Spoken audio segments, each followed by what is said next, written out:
Good morning সবাইকে। সবাই কেমন আছো? তো দেখো নিয়ে আসলাম একটা নতুন ব্লগ। তো সকালে উঠে গেছি, উঠেই দেখো মেয়ে শুরু হয়ে গেছে নাচ। তো বাইরে অনেক সুন্দর রৌদ্র উঠিয়েছে। তো তারপরে দেখো কাঁঠালের বিচিটা মেলে দিলাম, এখানে রৌদ্র উঠেছে, বাইরের আবহাওয়াটা খুবই সুন্দর। তো দেখো ছেলের বিছানাটা গুছাতে চলে আসলাম, এসেই দেখি টেবিলটা ও গুছালো। তো একটা ন্যাকড়া নিয়ে আমি গুছিয়ে নিলাম ঘরটাকে ভালো করে।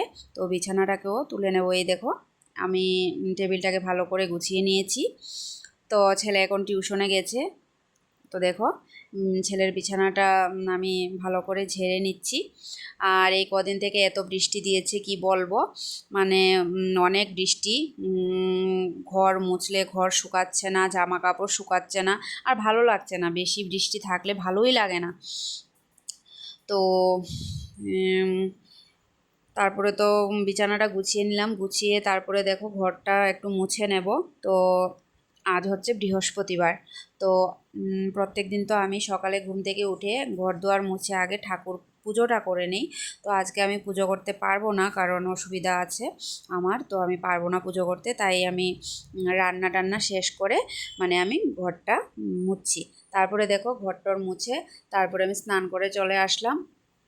স্নান করে চলে এসেছি, এসে শাড়ি পরে নিয়েছি। তো বৃহস্পতিবারে একটু শাড়ি পরি, প্রতিদিনই তো নাইটি পরি। তো বৃহস্পতিবারে একটু চেষ্টা করি শাড়িটা পরার, শাড়িটা তো পরাই হয় না। তো চুলটা আঁচড়ে নিচ্ছি, আর যা চুল পরে কি বলবো বন্ধুরা। তো দেখো আমি রান্নাটা করে নিয়েছি, তোমাদেরকে দেখাচ্ছি। দেখো এখানে ভাত বানিয়েছি, এই যে মেয়ের জন্য ভাত বেড়েছি, মেয়েকে খাওয়াবো। মেয়ে স্কুল থেকে এসে গেছে। তো এই দেখো এখানে পেঁয়াজ কাটা আছে, এখানে মিষ্টি কুমড়ো দিয়ে আর শুটকি মাছ দিয়ে করেছিলাম।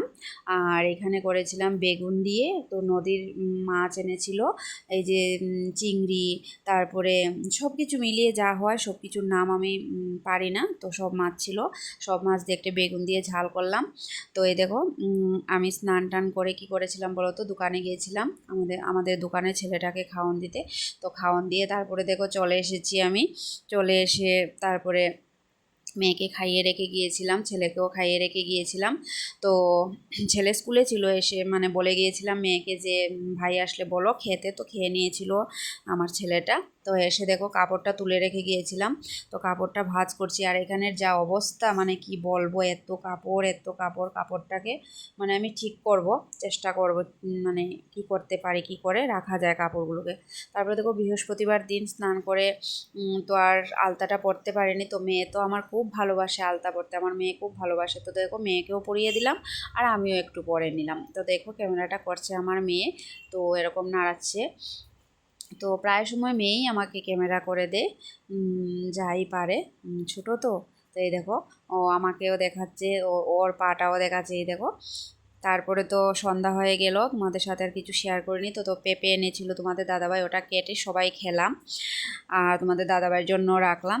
তো দেখো এটা হচ্ছে পরের দিন। তো পরের দিন সকালে উঠে গেছি, গুড মর্নিং সবাইকে।